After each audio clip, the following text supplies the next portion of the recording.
إن الحمد لله نحمده ونستعينه ونستغفره ونعوذ بالله من شرور أنفسنا ومن سيئات أعمالنا من يهده الله فلا مضل له ومن يضلل فلا هادي له وأشهد أن لا إله إلا الله وحده لا شريك له وأشهد أن محمدا عبده ورسوله. أعوذ بالله من الشيطان الرجيم. بسم الله الرحمن الرحيم. يا أيها الذين آمنوا اتقوا الله حق تقاته ولا تموتن إلا وأنتم مسلمون. يا أيها الناس اتقوا ربكم الذي خلقكم من نفس واحدة وخلق منها زوجها وبث منهما رجالا كثيرا ونساء واتقوا الله الذي تساءلون به والأرحام إن الله كان عليكم رقيبا. يا أيها الذين آمنوا اتقوا الله وقولوا قولا سديدا يصلح لكم أعمالكم ويغفر لكم ذنوبكم ومن يطع الله ورسوله فقد فاز فوزا عظيما. أما بعد فإن خير الحديث كتاب الله وخير الهدي هدي محمد صلى الله عليه وسلم وشر الأمور محدثاتها وكل محدثة بدعة وكل بدعة ضلالة وكل ضلالة في النار. أعوذ بالله من الشيطان الرجيم. بسم الله الرحمن الرحيم. وذكر فإن الذكرى تنفع المؤمنين. حاضرین جمعہ، محترم بزرگوں، نوجوان ساتھیوں، پیارے بچوں، گھروں کے اندر بیٹھ کر خطبہ جمعہ سن رہی خواتین، ہر قسم کی تعریفات، توصیفات، حمد و ثنا، کبریائی، بڑائی اللہ رب العالمین کے لیے لائق و مناسب ہے. جس نے ہم تمامی حضرات کو اس دنیا فانی کے اندر پیدا کیا، اور پیدا کرنے کے بعد کون سا راستہ غلط ہے، کون سا راستہ صحیح ہے، اس کی نشاندہی کے لیے رب العالمین نے دنیا کے اندر انبیاء کرام کا سلسلہ جاری کیا۔ بعدہ درود و سلام کے بے شمار پھول نشاور ہوں اللہ رب العالمین کے بھیجے گئے تمام محبوب پیغمبران اسلام پر، خصوصاً بالخصوص نبیوں کی آخری کڑی رحمت دو عالم تاجدار مدنی جناب محمد عربی صلی اللہ علیہ وسلم کی ذات گرامی پر۔ محترم حاضرین، آج کی اس خطبہ جمعہ کے اندر آپ حضرات کے سامنے جس موضوع پر کچھ دیر گفتگو کرنے کا ارادہ ہے وہ موضوع ہے ہمارے گاؤں رنیا پور میں پھیلی ہوئی چند غلط فہمیاں، وضاحت و تدارک۔ حقیقت یہ ہے کہ آج میں رات میں تقریباً 10 ساڑھے 10 بجے تک اسی فکر میں لگا تھا کہ آج میں آپ حضرات کے سامنے کس موضوع پر گفتگو کروں۔ میں نے کئی معتبر لوگوں سے مل کر کے اس بات کی وضاحت چاہی۔ میں نے ان سے پوچھا کہ کون سی برائی، کون سی بات ایسی ہے ہمارے گاؤں کے اندر جو ٹرینڈنگ پہ چل رہی ہے، جو بالکل عام ہے اور جس پر گفتگو کرنا ضروری ہو۔ لوگوں نے بتلایا کہ وہ کون سی برائی ہے جو یہاں نہیں پائی جا رہی ہے۔ آپ جس موضوع پر چاہیں، جس عنوان پر چاہیں، ہمہ وقت آپ یہاں بول سکتے ہیں۔ کوئی بھی ایسی برائی نہیں ہے جو یہاں نہ پائی جا رہی ہو۔ میرے بھائیوں اور دوستو، میں اسی بات کو لے کر کے سوچ میں تھا کہ کس موضوع پر بہت سارے عناوین ہیں، کئی موضوعات ہیں جن پر گفتگو کر سکتے ہیں۔ کسی شاعر نے کہا تھا کہ دامان باغباں سے کفے گل فروش تک، دامان باغباں سے کفے گل فروش تک بکھرے پڑے ہیں سینکڑوں عنواں میرے لیے۔ سامعین کرام، آج آپ حضرات کے سامنے کچھ ایسی باتیں رکھی جائیں گی جن کو ہمارے گاؤں کے لوگ، خاص طور سے جو بزرگ حضرات ہیں، وہ ان باتوں کو بالکل عجیب سمجھتے ہیں۔ جو چیزیں حدیثوں سے ثابت ہیں، جو چیزیں اللہ کے نبی صلی اللہ علیہ وسلم کیا کرتے تھے، آج ان باتوں کو اگر ہم پیش کریں، اگر کوئی کرنا چاہے تو لوگ اسے عجوبہ سمجھتے ہیں۔ لوگ یہ کہتے ہیں کہ اب جیسے جیسے نئے نئے علماء آ رہے ہیں، نئے نئے بچوں کی فراغت ہو رہی ہے، نئے نئے لوگ معاشرے کے اندر آ رہے ہیں تو نئی نئی باتیں پیش کر رہے ہیں، حالانکہ وہ باتیں 1400 سال پرانی ہیں۔ ابھی الگ بات ہے کہ وہ باتیں آپ لوگوں کے سامنے نہیں آ سکی، اور یہ کوئی نئی بات نہیں ہے۔ بڑے بڑے علماء، بڑے بڑے مشائخ جو ہمیشہ کتابوں کے اندر گھسے رہتے تھے، جو ہمیشہ پڑھنے پڑھانے میں لگے رہتے تھے، بہت ساری حدیثیں، بہت ساری چیزیں ان کے پاس نہیں پہنچ پاتی تھی۔ تو آپ حضرات کے سامنے ان باتوں کا پہنچنا یہ کوئی عجوبہ نہیں ہے، یا آپ کو اگر معلوم نہیں ہے تو اس کا مطلب یہ نہیں ہے کہ اگر وہ کوئی آ کر کے آپ کے سامنے بیان کرتا ہے تو آپ یہ کہیں کہ جیسے جیسے نئے نئے بچے فارغ ہو رہے ہیں ویسے ویسے فتاوے لے کر کے آ رہے ہیں۔ میرے بھائیوں اور دوستو، باتیں 1400 سال پرانی ہیں، 1400 سال پرانی باتیں ہیں۔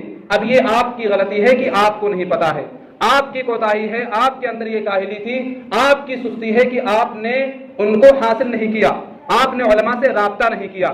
سامعین کرام، میں تقریباً 10 پوائنٹس پر بہت ہی اختصار کے ساتھ گفتگو کرنے کا میں نے سوچا ہے، اور بہت ہی اختصار کے ساتھ ان باتوں کو انشاءاللہ رکھنے کی کوشش کروں گا۔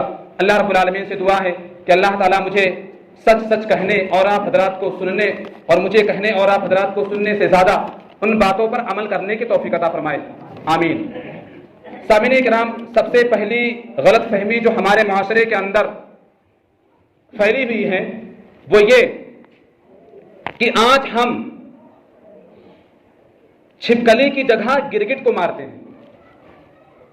آج تک، اور میں اگر اپنی ذاتی بات کروں تو میں بچپن سے لے کر کے 2018 تک صرف اور صرف گرگٹوں کو مارتا تھا، اور ہمارے آبا و اجداد اور ہمارے معاشرے میں جو لوگ تھے وہ بھی کہا کرتے تھے کہ گرگٹوں کو مارنا چاہیے، اور یہ بات اتنی مشہور ہے، اتنی بچوں کے ذہن میں اس قدر پیوست ہے کہ اگر وہ عید کی نماز پڑھنے جا رہے ہوں، کپڑا بالکل نیا ہے، ساری چیزیں بالکل نئی پہن کر کے جا رہے ہیں، لیکن اگر راستے میں گرگٹا دکھ جائے تو لوگ نماز بعد میں جائیں گے پڑھنے، پہلے اسے مار کر کے جائیں گے۔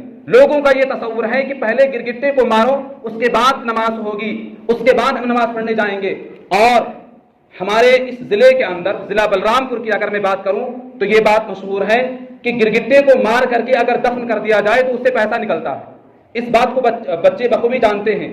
اور ضلع سدھارتھ نگر کے اندر یہ عقیدہ ہے کہ گرگٹ کو مارنے سے 1 CP خون بڑھ جاتا ہے۔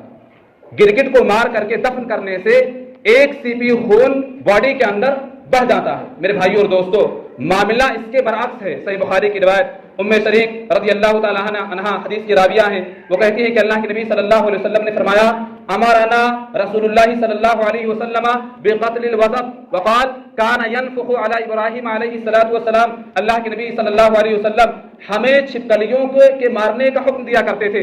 اللہ کے نبی صلی اللہ علیہ وسلم نے ہم لوگوں کو یہ حکم دیا تھا کہ ہم چھپکلی کو ماریں۔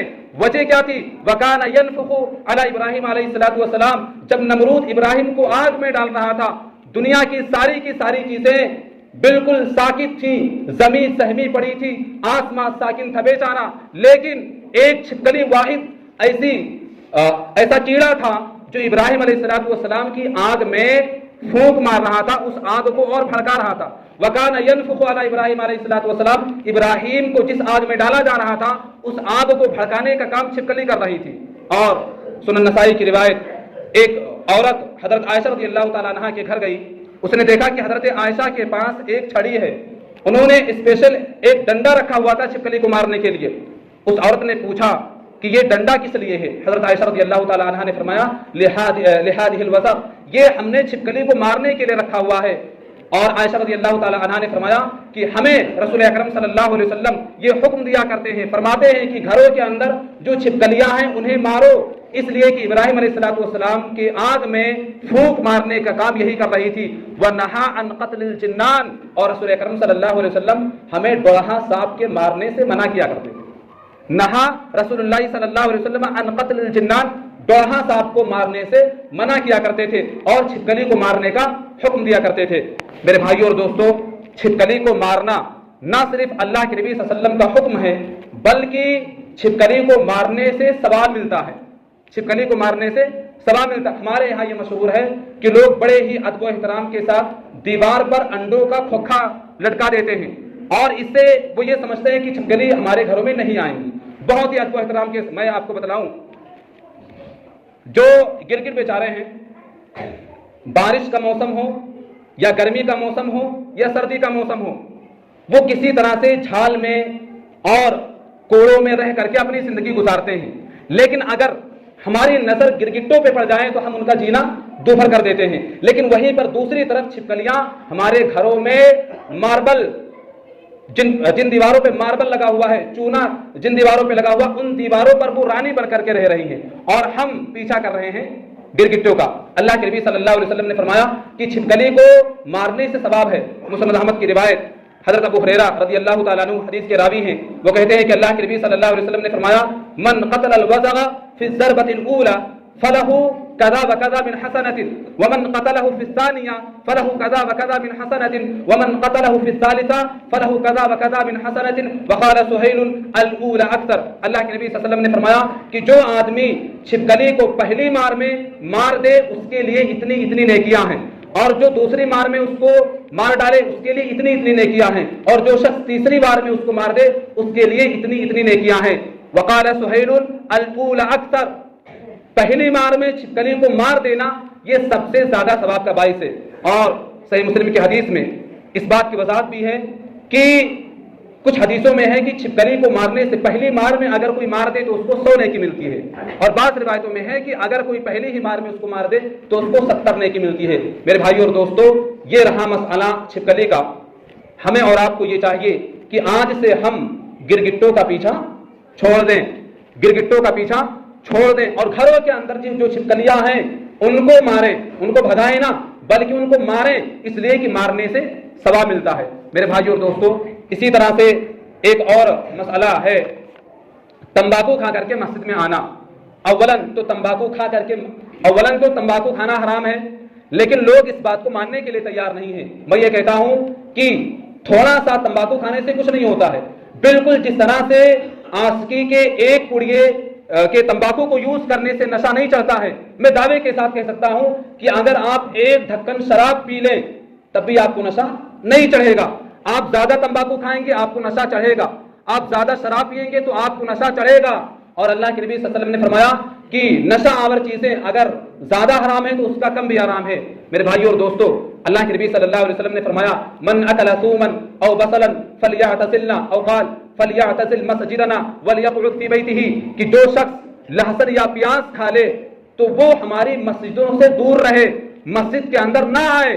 میرے بھائیو اور دوستو، پیاز اور لہسن کھانے سے منہ میں جو بدبو پیدا ہوتی ہے، جو بدبو آتی ہے، اس کی وجہ سے اللہ کے نبی صلی اللہ علیہ وسلم نے فرمایا کہ ایسے لوگ جو پیاز کھائیں یا لہسن کھائیں اور منہ کی صفائی نہ کریں وہ مسجد میں نہ آئیں۔ میرے بھائیو اور دوستو، مجھے بتلاؤ کیا سگریٹ پینے سے، تمباکو کھانے سے منہ میں بدبو نہیں پیدا ہوتی ہے؟ بہت زیادہ پیدا ہوتی ہے۔ تو ایسے لوگوں کو بھی مسجد سے دور رہنا چاہیے، مسجدوں سے دور رہنا چاہیے، منہ کی صفائی کر کے آنا چاہیے، مسواک کا استعمال خاص طور سے کرنا چاہیے۔ اسی طرح سے ایک اور چیز جو ہمارے ہاں پائی جاتی ہے وہ یہ، جسے لوگ عجوبہ سمجھتے ہیں، جوتا پہن کر کے نماز پڑھنا، جوتا پہن کر کے نماز پڑھنا، چپل پہن کر کے نماز پڑھنا۔ عیدگاہ میں صلاۃ جنازہ ادا کرنے کے لیے جاتے ہیں، ہم نے دیکھا ہے کہ لوگ اپنی چپلوں کو نکال کر دوسری سائڈ رکھ دیتے ہیں، بعض لوگ تو چپلوں پر کھڑے ہو جاتے ہیں لیکن پہنتے نہیں ہیں۔ سنن ابی داؤد کی روایت، ابو سعید خدری رضی اللہ تعالیٰ عنہ حدیث کے راوی، اللہ کے نبی صلی اللہ علیہ وسلم نے فرمایا ایک مرتبہ اللہ کے نبی صلی اللہ علیہ وسلم صحابہ کرام کو فرض نماز کی ادائیگی کروا رہے تھے اور آپ اپنے جوتوں کو پہنے ہوئے تھے، لیکن اتفاق سے آپ کے دونوں جوتوں میں گندگی لگی ہوئی تھی۔ جبریل امین آئے اور اللہ کے نبی صلی اللہ علیہ وسلم سے فرمایا کہ آپ اپنے جوتوں کو الگ کر دیں، اس لیے کہ جوتوں میں گندگی لگی ہوئی ہے۔ صحابہ کرام جو پیچھے نماز ادا کر رہے تھے انہوں نے بھی اپنے اپنے جوتے اتار دیے۔ اللہ کے نبی صلی اللہ علیہ وسلم جب نماز پڑھ کر کے فارغ ہوئے، آپ نے پوچھا کہ آخر تم لوگوں نے اپنے جوتے کیوں اتار دیے؟ صحابہ کرام نے کہا قالوا رأیناک القیت نعلیک فالقینا نعالنا، اے ہمارے نبی ہم نے آپ کو جوتے اتارتے ہوئے دیکھا تو ہم نے بھی اپنے اپنے جوتے اتار دیے۔ اللہ کے نبی صلی اللہ علیہ وسلم نے فرمایا کہ میرے دونوں جوتوں میں گندگی لگی ہوئی تھی۔ اس کے بعد اللہ کے نبی صلی اللہ علیہ وسلم نے ایک اصول دیا، ایک قاعدہ بتلا دیا کہ تم میں سے جو شخص مسجد کے اندر آئے اور تو چاہیے کہ وہ اپنے دونوں چپلوں کو، اپنے دونوں جوتوں کو چیک کر لے، اگر ان میں گندگی لگی ہوئی ہو تو اس کو صاف کر لے، اور وَلْيُصَلِّ فِيهِمَا، اور ان دونوں جوتوں کے اندر ان دونوں چپلوں کو پہن کر کے نماز پڑھ لے۔ میرے بھائی اور دوستو، آج مجھے بھی معلوم ہے کہ مسجدیں پکی بن چکی ہیں۔ یہ اس وقت کی بات ہے جب مسجدیں کچی ہوا کرتی تھی، مسجد نبوی کچی تھی، اور آج مسجدیں پکی بن چکی ہیں، باقاعدہ فرش جو قالینیں بچھا دی گئی ہیں۔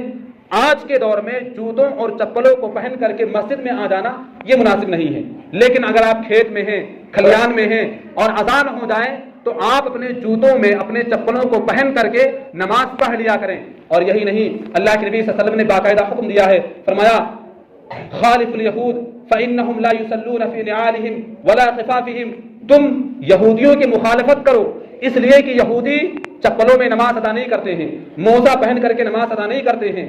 تم میری امت ہو، تم جوتوں کو پہن کر کے، چپلوں کو پہن کر کے نماز ادا کیا کرو۔ میرے بھائیو اور دوستو، آج کے بعد سے ہمارے اور آپ کے اذہان میں یہ بات نہیں آنی چاہیے کہ جوتا پہن کر کے یا چپل پہن کر کے نماز کیسے ادا کر لیں۔ شرط یہ ہے کہ جوتا اور چپل پاک ہو، آپ اپنے کھیت میں، کھلیان میں جوتا اور چپل پہن کر کے نماز پڑھ سکتے ہیں، اور پڑھیں، یہ اللہ کے نبی کا حکم ہے، یہ سنت ہے۔ اسی طرح سے چوتھی چیز، سترا رکھ کر کے نماز پڑھنا۔ اللہ کے نبی صلی اللہ علیہ وسلم سے آپ جتنی بھی حدیث کی کتابیں ہیں، جتنی بھی حدیثیں ہیں صلاۃ کے باب میں، آپ ان حدیثوں کو کھنگال کر کے دیکھیں، کہیں بھی اللہ کے نبی صلی اللہ علیہ وسلم سے بلا سترا نماز پڑھنے کی حدیث آپ کو نہیں ملے گی۔ لیکن ہمارے گاؤں میں، ہماری اس مسجد میں یہ رواج ہے کہ میں نے تو کبھی نہیں دیکھا کہ لوگ سترا رکھ کر کے نماز ادا کرتے ہیں۔ میرے بھائیوں، اور میں جو مسجد کے متولی ہیں، نظام صاحب سے میں یہ گزارش کروں گا کہ آپ جس طرح سے مساجد میں اور دیگر کام کروائے ہیں تو اسی پیسے سے، مسجد ہی کے پیسے سے ایک سترا بنوائیں، اور جس طرح سے یہ ہیٹر ہیں بالکل اسی کے سائز کا بھائی سے مل کر کے ایک سترا بنوا لیں۔ اللہ کے نبی صلی اللہ علیہ وسلم نے فرمایا کہ تم جب بھی نماز ادا کیا کرو تو اپنے آگے کوئی نہ کوئی چیز بطور سترا رکھ لیا کرو، ولو بسہم، اگر کچھ نہ ملے تو تیر ہی نصب کر لیا کرو۔ میرے بھائیو اور دوستو، عمر رضی اللہ تعالیٰ عنہ کا قول ہے، وہ کہتے ہیں کہ اگر کوئی آدمی بلا سترا نماز ادا کرے اور اس کے سامنے سے کوئی آدمی یا کوئی لڑکا کوئی بھی چیز گزر جائے اس آدمی کی نماز کی آدھی نیکی، آدھا ثواب کم کر دیا جاتا ہے۔ یہ عمر رضی اللہ تعالیٰ عنہ کا فرمان ہے۔ میں یہ کہتا ہوں کہ کبھی ہم یہاں نماز ادا کرتے ہیں، یہاں تو گزرنے کا امکان نہیں ہے، لیکن اگر کبھی شہر میں پڑھتے ہیں، کبھی باہر پڑھتے ہیں، ہو سکتا ہے کوئی لڑکا کھیلتے بھی ہے امام صاحب کے آگے سے گزر جائے۔ میرے بھائی اور دوستو، اگر کوئی آدمی یا کوئی بھی لڑکا کوئی بھی چیز ہماری نماز کی حالت میں اگر کوئی گزر جائے، ہماری نماز کی آدھی نیکی ختم کر دی جاتی ہے۔ اور یہ حکم نہ صرف مردوں کے لیے ہے بلکہ عورتوں کے لیے بھی ہے، یہ تمام لوگوں کے لیے ہے۔ اللہ کے نبی صلی اللہ علیہ وسلم سے اور صحابہ کرام سے کہیں بھی آپ کو نہیں ملے گا کہ وہ بلا سترہ نماز ادا کرتے ہوں۔ ایک عبداللہ بن عمر رضی اللہ تعالیٰ عنہ صحابی ہیں، ان کے غلام تھے نافع۔ عبداللہ بن عمر رضی اللہ تعالیٰ عنہ کو جب کوئی چیز نہیں ملتی تھی آگے رکھنے کے لیے تو وہ اپنے غلام سے کہتے تھے کہ تم میرے آگے بیٹھ جاؤ، میں تمہاری پیٹھ کو سترہ بنا کر کے نماز ادا کر دوں۔ میرے بھائی اور دوستو، غور کرنے کا مقام ہے کہ پہلے زمانے میں آگے سترہ رکھنے کا اہتمام کس قدر تھا، لیکن آج ہمارے یہاں اس چیز کا تصور نہیں ہے۔ میں دوبارہ گزارش کروں گا کہ ایک سترہ اس مسجد کے لیے بطور خاص بنوا دیا جائے، تاکہ اگر عیدین کے موقع پر وہاں نماز پڑھنے کا موقع ملے تو وہاں بھی امام کے آگے سترہ رکھنا چاہیے۔ یہ ضروری چیز ہے، اللہ کے نبی صلی اللہ علیہ وسلم ہمیشہ اس کو کیا کرتے تھے۔ ایک اور چیز، نفلی نماز گھروں میں پڑھنا۔ اللہ کے نبی صلی اللہ علیہ وسلم نے فرمایا اجعلوا من صلاتکم فی بیوتکم ولا تتخذوها قبورا، کہ مسلمانوں تم اپنے گھروں کو قبرستان نہ بناؤ، اپنی نمازوں کا کچھ حصہ گھروں میں ادا کیا کرو۔ میرے بھائی اور دوستو، ہمارے گھروں میں جو خواتین نماز کی ادائیگی کرتی ہیں وہ تو کہیں غنیمت ہے، میں اس موضوع پر بات نہیں کرنا چاہتا، لیکن مردوں کا گھروں میں نماز پڑھنا یہ ایک نئی چیز ہے، شاید کوئی پڑھ کر کے آتا ہو۔ اللہ کے نبی صلی اللہ علیہ وسلم نے فرمایا کہ تم اپنے گھروں کو قبرستان نہ بناؤ، اپنے گھروں کے اندر سنتوں کی ادائیگی کر کے آیا کرو۔ اللہ کے نبی صلی اللہ علیہ وسلم سے یہ کہیں بھی ثابت نہیں ہے چند نفلی نمازوں کے کہ آپ صلی اللہ علیہ وسلم مستقل سنتوں کو مسجد میں پڑھاتے ہوں۔ نبی کریم صلی اللہ علیہ وسلم فرض نماز کی ادائیگی کراتے اور ادائیگی کرنے کے بعد اپنے حجرے سے متصل اپنے گھر میں جا کر کے سنت گھر میں ادا کرتے تھے، لیکن آج یہ سنت ہمارے یہاں سے بالکل ختم ہو چکی ہے۔ اگر ہم کہیں تو لوگ یہ، اور آپ کو حیرت ہوگی سن کر کے، اللہ کے نبی صلی اللہ علیہ وسلم نے فرمایا تھا افضل صلاۃ المرء فی بیتہ الا المکتوبہ، آدمی کی سب سے افضل نماز وہ ہے جو وہ اپنے گھر کے اندر ادا کرے، سوائے فرض نماز کے۔ فرض نماز مسجد کے اندر اور جو سنتیں ہیں وہ گھروں کے اندر ادا کریں۔ مجھے یہ بات بہت افسوس کے ساتھ میں کہہ رہا ہوں کہ میں بات کر رہا ہوں سنن اور نوافل کی، میں بات کر رہا ہوں سنن متروکہ کی، لیکن حال یہ ہے کہ لوگ فرض نماز ہی نہیں پڑھتے ہیں۔ ایک دو جسم نہیں، ایک دو زخم نہیں، جسم ہے سارا چھلنی، ایک دو زخم نہیں، جسم ہے سارا چھلنی، درد بیچارہ پریشان ہے کہاں سے نکلے۔ میرے بھائی اور دوستو، میں سنن متروکہ کی بات کر رہا ہوں، اور حیرت یہ ہے کہ آپ فرض نماز ہی نہیں پڑھتے ہیں۔ یہ آپ جانیں، آپ کا کام جانیں، میرا کام ہے بتلانا۔ میں ان چیزوں پر بہت حد تک رہنمائی کرنے کی کوشش کر رہا ہوں، اور بات یہ چل رہی تھی کہ نوافل مرد حضرات کو گھروں میں پڑھ کر کے آنا چاہیے۔ علامہ ابن عثیمین رحمہ اللہ سے ایک آدمی نے پوچھا کہ شیخ آپ یہ بتلائیں کہ اگر کوئی آدمی، کوئی مرد مسجد حرام کے اندر سنت ادا کرے تو یہ زیادہ بہتر ہے یا مسجد یا اپنے گھر کے اندر سنت ادا کرے؟ مسجد حرام کے اندر سنت پڑھنا یہ زیادہ بہتر افضل ہے یا پھر مرد اپنے گھر میں سنت پڑھ کر کے یہ زیادہ بہتر ہے؟ علامہ ابن عثیمین رحمہ اللہ نے فرمایا کہ مجھے یہ بات معلوم ہے کہ مسجد حرام کے اندر نماز پڑھنا یہ کئی نمازوں کے برابر ہے۔ ایک وقت کی نماز پڑھنا، ایک سنت پڑھنا، یہ کئی سنتوں پر بھاری ہے دیگر مسجدوں میں پڑھنے کے مقابلے میں، لیکن اللہ کے نبی صلی اللہ علیہ وسلم کا یہ فرمان ہے افضل صلاۃ المرء فی بیتہ، افضل صلاۃ المرء فی بیتہ الا المکتوبہ، آدمی کی سب سے بہتر نماز وہ ہے جو وہ اپنے گھر کے اندر ادا کر کے آئے۔ لہذا مرد حضرات کو چاہیے کہ وہ سنتوں کا اہتمام اپنے گھروں کے اندر کرے اور اپنے گھروں کو قبرستان نہ بنائے۔ میرے بھائی اور دوستو، قبرستان کے اندر کوئی بھی آدمی نماز ادا نہیں کرتا ہے، وہاں مردے رہتے ہیں۔ بتانا یہ چاہتے ہیں کہ وہ گھر جن گھروں کے اندر سنن اور نوافل کا اہتمام نہ کیا جائے، ان گھروں میں بظاہر تو زندے رہتے ہیں لیکن وہ گھر قبرستان کے مشابہ ہے، وہ گھر قبرستان کے مثل ہے جن گھروں کے اندر سنن اور نوافل کا اہتمام نہ کیا جائے۔ میرے بھائی اور دوستو، اسی طرح سے ایک اور چیز، مغرب کی نماز سے پہلے 2 رکعت نماز کا پڑھنا۔ اللہ کے نبی صلی اللہ علیہ وسلم نے 3 مرتبہ فرمایا تھا صلوا قبل صلاۃ المغرب وقال في الثالثة لمن شاء كراهية ان يتخذها الناس سنة۔ اللہ کے نبی صلی اللہ علیہ وسلم نے 3 مرتبہ فرمایا تھا کہ مغرب کی اذان جب ہو جائے تو اس سے پہلے 2 رکعت نماز کا اہتمام کرو۔ آپ نے یہ بات 3 مرتبہ کہی اور تیسری مرتبہ آپ نے کہا کہ جو شخص چاہے وہ پڑھے۔ آپ کو یہ خوف تھا کہیں ایسا نہ ہو کہ لوگ اس سنت کو سنت مؤکدہ بنا لیں۔ میرے بھائی اور دوستو، ابھی 10-11 دنوں کے اندر میں نے جو دیکھا ہے وہ یہ کہ الحمدللہ ثم الحمدللہ اس کا اہتمام ہمارے یہاں کے لوگ اب کرنے لگے ہیں۔ اب یہاں کے لوگ کرنے لگے، پہلے یہ چیز نہیں کیا کرتے تھے، اور اذان ہونے کے فوراً بعد ہم جماعت کھڑی کر دیا کرتے تھے، اور بہت سارے لوگوں کی جماعت اسے چھوٹ جایا کرتی تھی۔ جن کی جماعت چھوٹ رہی ہے وہ جانے، لیکن جہاں اللہ کے نبی صلی اللہ علیہ وسلم کا فرمان ہے کہ مغرب کی اذان ہو جائے اس سے پہلے 2 رکعت سنت ہے، مغرب کی فرض نماز سے پہلے 2 رکعت سنت کا اہتمام کیا کرو۔ اور آپ کو سن کر کے حیرت ہوگی کہ انس بن مالک رضی اللہ تعالیٰ عنہ بیان کرتے ہیں کہ جب ہم لوگ مدینہ کے اندر تھے تو مدینہ میں جب مغرب کی اذان ہو جاتی تھی تو صحابہ کرام ستون کو اپنا سترا بنانے کے لیے اس قدر جلدی کرتے تھے، جلدی سے آتے اور ستونوں کے آگے کھڑے ہو کر کے 2 رکعت نماز پڑھنا شروع کر دیا کرتے تھے، اور اس قدر اطمینان کے ساتھ، سکون کے ساتھ ان 2 رکعت سنتوں کو پڑھا کرتے تھے کہ اگر کوئی باہر کا آدمی آ جاتا، کوئی مسافر آ جاتا مسجد نبوی کے اندر، تو اس کو یہ گمان ہوتا کہ شاید فرض نماز ہو چکی ہے اور اب یہ لوگ فرض نماز کے بعد والی سنت ادا کر رہے ہیں۔ اس قدر وقت اور اس قدر خوشادگی کے ساتھ صحابہ کرام مغرب سے پہلے 2 رکعت سنتوں کا اہتمام کیا کرتے تھے۔ میرے بھائی اور دوستو، بہت ہی افسوس کے ساتھ مجھے کہنا پڑ رہا ہے کہ آج ہم فرض نمازوں کو چھوڑ کر کے بچپن سے لے کر کے جوانی تک لوگ مسجدوں کے اندر نہیں آتے، لیکن جس دن شادی ہوتی ہے، میں نے دیکھا ہے جس دن شادی ہوتی ہے بارات جانے سے پہلے جناب دلہا صاحب وہ آ کر کے مسجد میں 2 رکعت نماز ادا کرتے ہیں۔ مجھے بتلاؤ یہ کون سی سنت ہے؟ یہ کہاں سے ثابت ہے کہ شادی میں بارات 250 لوگوں کو بارات لے کر جانے سے پہلے آپ اسلام کے بول بالا کے لیے، اسلام کی بالادستی کے لیے مسجد میں آئیں اور 2 رکعت نماز ادا کریں؟ اور آپ کو سن کر کے حیرت ہوگی کہ بچپن سے لے کر کے جوانی تک سوائے جمعہ کبھی لوگ مسجدوں کے اندر نہیں آتے ہیں، لیکن جس دن شادی ہوتی ہے اس دن خصوصی طور سے ان کو بھیجا جاتا ہے کہ آپ جائیں اور 2 رکعت نماز پڑھ کر کے آئیں۔ میرے بھائی اور دوستو، یہ کسی سے ثابت نہیں ہے۔ اسی طرح سے ایک اور بیماری ہمارے یہاں پھیلی ہوئی ہے، وہ یہ کہ عیدین کی نماز سے پہلے فجر کی نماز پڑھنا۔ لوگوں میں یہ بات پھیلی ہوئی ہے کہ اگر ہم فجر کی نماز آج نہیں پڑھیں گے تو عیدگاہ پہ جو عید یا بقرہ عید کی نماز پڑھنے جا رہے ہیں تو وہ نماز نہیں ہوگی۔ گھر کی خواتین سختی کے ساتھ اپنے شوہروں کو بھیجتی ہیں کہ جاؤ، ارے آج نہیں پڑھو گے تب کب پڑھو گے، آج تو پڑھ لو ورنہ نماز نہیں ہوگی۔ میرے بھائی اور دوستو، میں پوری ذمہ داری کے ساتھ یہ کہتا ہوں اور ایک طالب علم ہونے کی حیثیت سے یہ کہتا ہوں کہ اگر آپ اس دن فجر کی نماز نہ پڑھیں آپ کی عید کی نماز ہو جائے گی۔ میں کہتا ہوں اگر اس طرح سے نماز پڑھنا ہے تو مت آؤ پڑھنے۔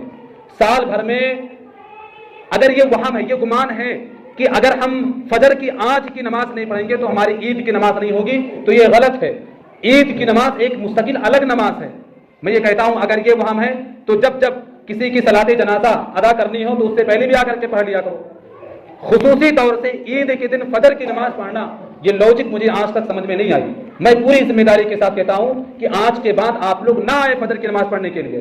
اگر یہ وہم ہے کہ عید کی نماز نہیں ہوگی، عید کی نماز ہو جائے گی، آپ اس دن بھی نہ آئے نماز پڑھنے کے لیے، میں منع کرتا ہوں۔ میرے بھائی اور دوستو، نماز کو آج ہم نے بالکل کھلواڑ بنا دیا۔ ہم بالکل جب چاہیں، جس وقت چاہیں، گھر کی خواتین جب سختی کریں تب آتے ہیں اور یہ وہم کرتے ہیں کہ اگر یہ نہیں پڑھیں گے تو وہ نہیں ہوگی۔ میں یہ کہتا ہوں کہ عید کی نماز ہو جائے گی، آپ اس دن بھی فجر کی نماز نہ پڑھنے آئیں۔ جب قبر کے اندر جائیں گے تو وہاں سب کچھ دیکھ لیا جائے گا کہ آپ کتنے بڑے نمازی تھے اور کتنے کیا تھے۔ آج بھی آپ خصوصی طور سے نہ آئیں نماز پڑھنے کے لیے، یہ باور نہ کروائیں، اپنے بچوں میں یہ تصور، یہ خیال نہ پیدا کریں کہ اگر آج ہم فجر کی نماز نہیں پڑھیں گے تو ہماری عید کی نماز نہیں ہوگی۔ آج آپ جو کریں گے کل آپ کے بچے وہی۔ میں یہ کہتا ہوں کہ شاید یہ رسم بزرگوں سے چلی ہے، آج نوجوان وہی کر رہے ہیں۔ آج آپ کریں گے، کل آپ کے بچے سال بھر میں صرف فجر کی نماز پڑھنے آئیں گے عید کے دن۔ میں یہ کہتا ہوں کہ عید کی نماز ہو جائے گی، آپ اس دن بھی عید کی نماز پڑھنے نہ آئیں۔ اسی طرح سے ایک اور چیز، نوجوان تو خیر مسجدوں کے اندر آتے نہیں، چھوٹے چھوٹے بچے اگر مغرب کی نماز میں یا دیگر نمازوں میں مسجدوں کے اندر آتے ہیں تو کچھ بزرگ، کچھ لوگ ایسے ہیں جو بچوں کو بہت ہی سختی کے ساتھ منع کرتے ہیں۔ ان کی دلیل یہ ہے کہ یہاں آ کر کے چلاتے ہو، نماز نہیں پڑھنے دیتے ہو، شور مچاتے ہو۔ میرے بھائیو اور دوستو، کہتے ہیں کہ ہمیں نماز میں دقت ہوتی ہے، نماز میں خلل پیدا کر دیتے ہو۔ میرے بھائیو اور دوستو، میں یہ کہتا ہوں کہ وہ بچے نماز میں خلل نہیں پیدا کرتے ہیں، نماز میں کھڑے ہو کر کے آپ جو دکانوں مکان کی پلاننگ کرتے ہیں اس میں خلل کرتے ہیں، وہ آپ کی نمازوں میں خلل نہیں کرتے ہیں۔ اللہ کے نبی صلی اللہ علیہ وسلم سے پڑھ کر کے آج آپ زیادہ متقی اور زیادہ نماز پڑھنے والے نہیں ہو۔ اللہ کے نبی صلی اللہ علیہ وسلم نماز ادا کرتے تھے، آپ کے نمازیں جب آپ سجدے میں جاتے تھے وہ بچے آپ کے پیٹھ پہ بیٹھ جایا کرتے تھے۔ اللہ کے نبی صلی اللہ علیہ وسلم کبھی کبھی سجدہ بہت لمبا کر دیا کرتے تھے کیونکہ حسن یا حسین آپ کی پیٹھ پر سوار ہوا کرتے تھے، اور اللہ کے نبی صلی اللہ علیہ وسلم جب امامت کروایا کرتے تھے، میری بات کا کوئی غلط معنی نہ نکالے، میں مسجدوں کے اندر شور شرابے کی اجازت نہیں دے رہا ہوں۔ اللہ کے نبی صلی اللہ علیہ وسلم جب امامت کروایا کرتے تھے، صحابہ کرام پیچھے ہوتے تھے اور ان کے پیچھے ان کی عورتیں ہوا کرتی تھی۔ رسول اکرم صلی اللہ علیہ وسلم کبھی کبھی نماز لمبی ہو جاتی، قرأت آپ لمبی کر دیتے، پیچھے بچوں کی رونے کی آوازیں آنے لگتی تھیں، بچے روتے تھے، چلاتے تھے۔ رسول اکرم صلی اللہ علیہ وسلم بچوں کے شور شرابے کو سن کر کے نماز کو مختصر کر دیا کرتے تھے، لیکن آپ کبھی یہ نہیں منع کرتے تھے کہ عورتیں اپنے ساتھ اپنے بچوں کو نہ لائیں۔ میرے بھائی اور دوستو، آج نبی سے بڑھ کر کے زیادہ بڑے نمازی نہیں ہو، نبی سے زیادہ نمازوں میں خشوع اور خضوع پیدا کرنے والے نہیں ہو۔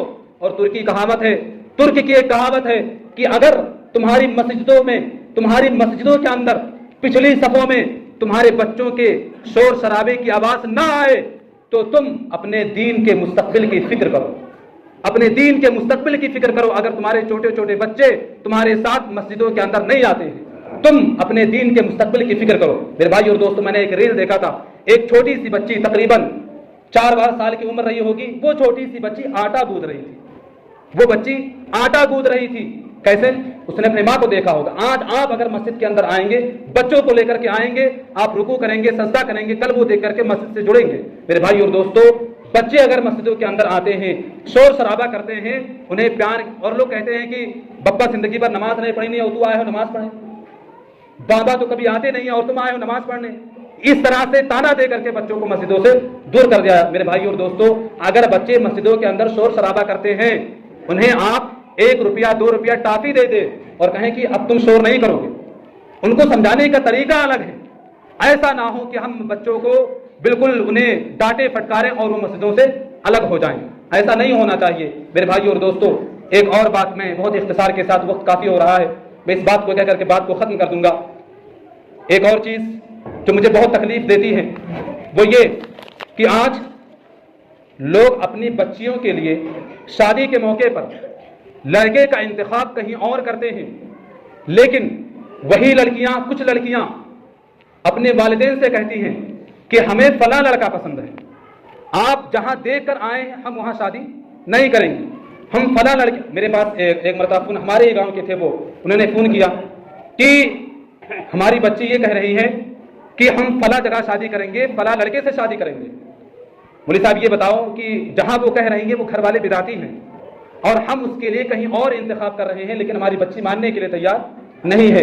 میرے بھائی اور دوستو، ہمیشہ یہ بات یاد رہے کہ شادی کے موقع پر لڑکی جس لڑکے کو پسند کرے، لڑکی اگر راضی ہے کہ میں ابو آپ نے جو لڑکا میرے لیے انتخاب کیا ہے میں اس سے راضی ہوں، تبھی شادی ہوگی۔ یعنی جس لڑکے سے لڑکی راضی ہو جائے شادی اسی سے ہوگی۔ اگر لڑکی انکار کر رہی ہے تو آپ زبردستی شادی نہیں کروا سکتے ہیں میرے بھائی اور دوستو۔ لیکن مسئلہ یہ ہے کہ اگر آج لڑکیاں پہلے سے یہ انتخاب کر لیتی ہیں کہ مجھے فلاں لڑکے سے شادی کرنی ہے، اس میں غلطی کس کی ہے؟ اس میں غلطی کس کی ہے؟ اس میں کوتاہی والدین کی ہے، کوتاہی بھائیوں کی ہے، کوتاہی گھر والوں کی ہے، کمی گھر کے پردوں میں ہے۔ اگر آپ اپنی بچیوں کو پردے میں رکھتے تو آج یہ فون کر کے سوال نہ پوچھتے کہ ہماری لڑکی ایک بدعتی لڑکے سے شادی کرنے کے لیے تیار ہے۔ اگر گھروں کے اندر پردے کا اہتمام ہو جائے، گھروں کے اندر پردے کا اہتمام ہو جائے، والدین کما حقہ اپنی بچیوں کی نگرانی کریں، بھائی اپنے بچوں کی نگرانی کریں، اپنی لڑکیوں کی نگرانی کرتے، آج یہ فون کر کے مولوی صاحب سے فتویٰ نہ پوچھتے۔ بہت ساری لڑکیاں ایسی ہیں جو ابھی تک اپنے ہونے والے شوہر کو نہیں دیکھی ہیں، لیکن ان کا یہ جواب ہے کہ میرے لیے میرے والدین جس لڑکے کا انتخاب کر دیں وہ لڑکا میرے لیے بالکل پرفیکٹ ہے، میں اس لڑکے سے شادی کر لوں گی۔ لیکن آج باقاعدہ، اور میں یہ کہتا ہوں، میں بارہا یہ کہتا ہوں کہ ہمیں گلہ اپنوں سے ہے۔ ہمارے گھروں میں بے پردگی اور ہمارے گھروں میں ہماری عزتوں کو تار تار کرنے والے بالا پور کے یا لدھوری کے لڑکے نہیں آئیں گے۔ ہمارے گھروں کو، ہماری عزتوں کو تار تار کرنے والے ہمارے اپنے رشتہ دار ہیں۔ کسی کا خالہ کا لڑکا ہے، کہیں بوا کا لڑکا ہے، پھپھی کا لڑکا ہے، ماما کا لڑکا ہے۔ میرے بھائی اور دوستو، ان تمام لڑکوں سے اپنی بچیوں کو پردہ کرواؤ۔ اسلام باقاعدہ حکم دیتا ہے کہ جیسے اجنبی لڑکوں سے، دوسرے لڑکوں سے پردہ ہے، یہ جو اپنے رشتہ دار ہیں ان سے بھی پردہ ہے۔ ان کو مخصوص گھروں میں ٹھہراؤ، پورے گھر میں انہیں گھومنے کی، چاہے جہاں جانے کی، چاہے جس وقت گھر میں داخل ہونے کی اجازت نہ دو۔ اسی لیے، اور آج رشتہ دار تو بہت دور کی بات ہے، آج گاؤں کے لڑکے پھپھی، بوا، خالہ، نانی کہہ کر کے گھروں میں باقاعدہ گھوم رہے ہیں۔ اس پر ہماری توجہ نہیں ہے۔ میں یہ کہتا ہوں کہ ان تمام لوگوں سے پردہ کرواؤ، اپنے بچیوں کو پردے میں رکھو۔ میرے بھائی اور دوستو، کلکم راعٍ وکلکم مسئول عن رعیتہ، ہر آدمی ذمہ دار ہے اور ہر آدمی سے اس کی ذمہ داری کے بارے میں پوچھا جائے گا۔ اور اس باب میں دیکھوں کچھ ہمارے یار بھی ہیں، کچھ لڑکے، مجھے بہت تعجب ہوتا ہے، بچے دکان پر بیٹھ کر کے بھوجپوری گانا سن رہے ہیں، لیکن اگر مولوی صاحب کو دیکھیں تو بند کر لیتے ہیں باقاعدہ اور ادب کے ساتھ کھڑے ہو جاتے ہیں۔ میرے بھائی اور دوستو، یہ بہت اچھی چیز ہے۔ آپ علماء کی عزت کریں، بڑوں کی عزت کریں، مولوی صاحب کی عزت کریں، یہ بہت اچھی چیز ہے۔ لیکن مجھے یہ بتلاؤ کہ مولوی صاحب کے آنے سے پہلے آپ جو کر رہے تھے، کیا اس کو فرشتے نوٹ نہیں کر رہے تھے؟ کیا اس چیز کو اللہ رب العالمین نہیں جانتا ہے؟ میرے سامنے مجھے سلام کرو اور یہ سوچو کہ میں ان کی نظر میں اچھا ہوں اور میں بڑے پہچان کے لوگ ہیں۔ شاعر نے کہا تھا کہ داور حشر میرا نام اعمال نہ پوچھ، داور حشر میرا نام اعمال نہ پوچھ، اس میں کچھ پردہ نشینوں کی بھی نام آتے ہیں، اس میں کچھ اپنے بھی لوگ ہیں، کچھ جان پہچان کے بھی لوگ ہیں۔ ہمیں دیکھ کر کے آپ ادب کے ساتھ کھڑے ہو جائیں۔ میرے بھائی اور دوستو، آپ میری نظر میں اچھے بن سکتے ہیں، لیکن کل قیامت کے دن جب فرشتے آپ کے نام اعمال کے رجسٹر کو اوپن کریں گے، رب العالمین آپ جو گناہ کر رہے ہیں، کیا اللہ تعالیٰ اس کو نہیں دیکھ رہا ہے؟ کل قیامت، میرے بھائی اور دوستو، آپ ہم سے نہ ڈریں، علماء سے نہ ڈریں، اپنے دل کے اندر رب العالمین کا خوف پیدا کریں، اپنے دل کے اندر رب العالمین کی خشیت پیدا کریں۔ خلوت میں ہوں تب بھی اللہ رب العالمین سے ڈریں، جلوت میں ہوں تب بھی اللہ رب العالمین سے ڈریں، ہمیشہ اللہ رب العالمین سے ڈریں۔ کسی مولوی کو، کسی ملا کو، کسی بزرگ کو دیکھ کر کے آپ اگر 1-2 منٹ کے لیے بادب کھڑے ہو جاتے ہیں، یہ چیز کافی نہیں ہے۔ آپ کو اپنے دل میں، خاص طور سے میں نوجوانوں سے کہوں گا، اپنے دل میں خشیت پیدا کریں، اللہ رب العالمین کا خوف پیدا کریں۔ میرے بھائی اور دوستو، وقت کافی ہو چکا ہے اور میں بدقسمتی یہ ہے کہ سارے نکات پر بات نہیں کر سکا۔ انشاءاللہ پھر کبھی موقع ملا تو آپ حضرات سے گفتگو کرنے کی کوشش کروں گا۔ آخر میں اللہ رب العالمین سے دعا ہے کہ اللہ تعالیٰ ہم تمامی حضرات کو کہی گئی باتوں پر عمل کرنے کی توفیق عطا فرمائے۔ آمین۔ بار الہ جب تک ہم دنیا میں جئیں توحید پر جئیں، خاتمہ ہو توحید پر ہو۔ آمین۔ تقبل رب العالمین۔